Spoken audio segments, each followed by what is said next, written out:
પાલિકાના હોદ્દેદારો પોતાની ગાડીઓ ઉપર સાયરનો રાખી શકે નહીં, સાયરન હટાવવા પોલીસ દોડી આવતા ઉત્તેજના। મ્યુનિસિપલ કોર્પોરેશનમાં મેયર સહિતના હોદ્દેદારો દ્વારા પોતાની ગાડીઓ ઉપર સાયરન રાખીને ફરે છે, જે રાજ્ય સરકારના પરિપત્ર મુજબ ગેરકાયદેસર છે। આ સાયરનો હટાવી નહીં લેવાય તો હાઈકોર્ટમાં પિટિશન દાખલ કરાશે તેવી ચીમકી વિશ્વામિત્રી બચાવ સમિતિના અગ્રણી અને ધારાશાસ્ત્રીએ આપી છે।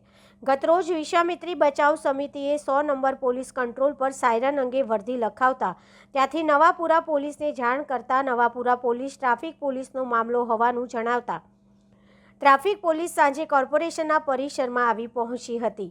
કોર્પોરેશનમાં કમિશનર, મેયર, ડેપ્યુટી મેયર, સ્થાયીના અધ્યક્ષ, શાસક પક્ષના નેતા અને દંડકને હોદ્દો મુજબની જે ગાડીઓ મળી છે તેના પર સાયરન મૂકવામાં આવ્યા છે, જે ગેરકાયદેસર છે। ધારાશાસ્ત્રીના કહેવા મુજબ રાજ્ય સરકારના પરિપત્ર મુજબ ગવર્નર, મુખ્યમંત્રી, પ્રધાનો, વિધાનસભા નેતા, ચીફ સેક્રેટરી, લોકાયુક્ત વગેરે સાયરન મૂકી શકે છે।